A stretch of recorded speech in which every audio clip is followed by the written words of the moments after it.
1 in 4 Australian drivers are avoiding taking their car in for a service because it's too expensive. The cost of running a car isn't cheap, but for some Aussies it's sadly become all too much. Yeah, an alarming number of motorists now skipping their scheduled service due to financial constraints. Aussie drivers are feeling cost of living pressures, with many taking unnecessary risks on our roads. New research reveals more than half of Australian road users have delayed or cancelled car expenses just to keep their budgets afloat.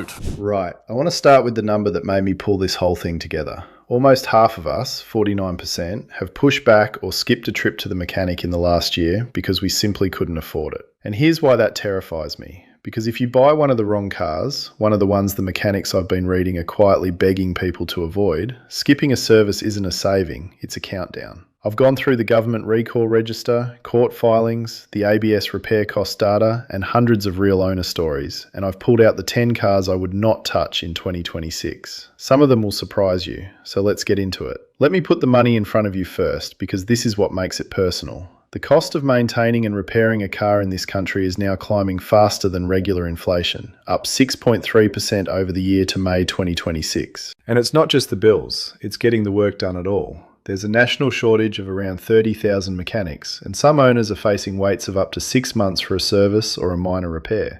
Scott Wilmington and his brother have run their own garage here in Morayfield, north of Brisbane, for more than 20 years.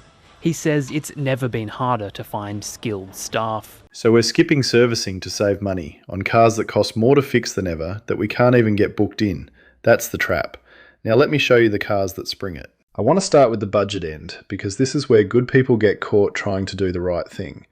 There's a fella on r/CarsAustralia who bought a brand new MG in May 2024. His words as a warning to everyone else: buyer beware. The gearbox failed after just 20,000 kilometres, and it gets worse. Another new MG owner documented their car losing power, faulting repeatedly, and then shutting down completely on the freeway, not once but twice in rush hour. That's not an inconvenience, that's a safety issue on a car someone bought new to be safe. Now, to be fair to MG, the brand's sold on price, and a lot of owners have no trouble at all. But I can't ignore that the MG5 scored a full 0 stars from ANCAP, failing 3 of 5 crash tests. Cars on Australian roads are getting smarter, packed with technology designed to keep us safe. But despite more vehicles with those safer systems, serious accidents aren't falling as fast as expected. So that's number 1 and 2 on my list. The MG petrol range on reliability and the MG5 on safety. But here's what nobody tells you at the dealership. The car that bankrupts you usually isn't the cheap one. It's the prestige badge you bought secondhand thinking you'd finally made it. And I can prove it with 2 repair bills that made my jaw drop. Because when I got into the luxury European end, the numbers stopped looking like car repairs and started looking like deposits on a house. One r/CarsAustralia owner posted a JLR quote of $48,000 to repair an 8-year-old Land Rover after the engine let go. The top comment said it best: anyone dropping $48,000 on repairs for one of those needs their head checked. And that wasn't a one-off. A separate owner described a Range Rover with the engine crapped itself at 5 years old. Repair bill, $47,000. 2 different people, 2 nearly identical horror bills. As one bloke on the Land Rover forum put it, even if you bought it cheap for 30 grand, you're still paying to repair an 80 grand car. This is why the Range Rover Velar and the Evoque are numbers 3 and 4 on my list. Brilliant in warranty, financial quicksand the day after it ends.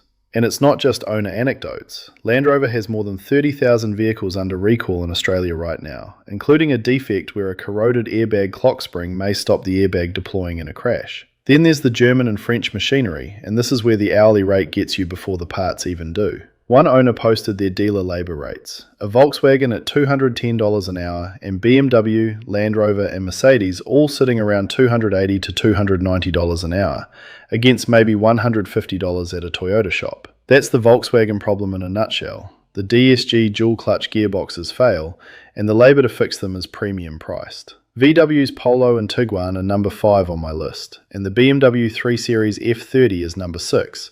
One owner bought a cheap older BMW for 3 grand and spent $6,000 on repairs in the first year alone. Bought cheap, paid double. Rounding out the European trap, the Jeep Grand Cherokee and Compass at numbers 7 and 8, electrical faults and transmission grief, and the Peugeot 3008 and Citroën C5 Aircross at 9, with their wet belt engines that independent shops genuinely don't want to touch. A named Sunshine Coast workshop, ProCheck Automotive, has publicly said Volkswagen, Jeep and Land Rover are brands they simply cannot recommend once the warranty's gone. Now, to be fair, none of these brands is trying to build a bad car. A lot of this is complexity and out-of-warranty parts pricing, not sabotage. But that doesn't help you when the bill lands. Here's the stat I've been holding back, and it changes how you should look at the whole new car lot. According to Consumer Reports' 2026 survey of 380,000 vehicles, some of the least reliable cars on the planet right now aren't old bangers, they're brand new electric cars. And two of the very worst are on sale here. Instead of just ringing up and say, when can we do it? They can ring up and they say, I've got a 60,000k service coming up. How much will that cost? Have you noticed the cost to have your car service has gone up recently? The Australian Bureau of Statistics says car maintenance costs have gone up across the country.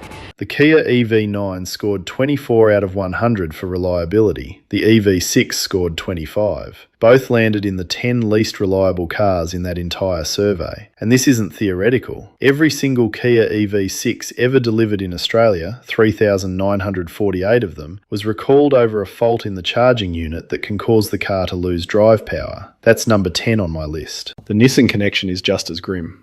The Duke and Qashqai use a CVT with a well-documented failure the owners call the death rattle. In the US, Nissan settled a class action and is paying owners up to $5,000 a repair. Here in Australia, same gearbox, same failure, and no settled class action to protect you. And this matters more here than almost anywhere because Australians are pouring into this market blind. In June 2026, we bought a record 131,000 plus new cars in a single month, with Chinese brands now making up 1 in 3 sales. We're buying faster than ever, right as the technology's getting harder to fix. There's also a watchdog angle here you should know about. The ACCC has effectively put the car industry on notice. It generates more consumer complaints than any other sector in the country, with more than $135 million in fines since 2015. So where does this leave you? Let me give it to you 3 ways. The optimistic case. Warranties and consumer law under the ACCC give you more protection than you think, if you push. The realistic case. Repair costs keep climbing at 6% plus a year, and the mechanic shortage doesn't ease soon. And the one I'd bet on. The buyers who do fine are the ones who stick to the brands the mechanics actually name as safe. The Yahoo Finance mechanic I mentioned recommends Toyota, Nissan's simpler models, Mazda and Mitsubishi for exactly that reason. Now quickly, what this means for you. If you're shopping used luxury, the Velar, the Evoque, a second-hand BMW or Jeep, go in knowing one big repair can cost more than the car. If you're buying budget, weigh up the MG's price against its safety and gearbox record. And if you're going electric, do it with eyes open on the reliability data, not the badge.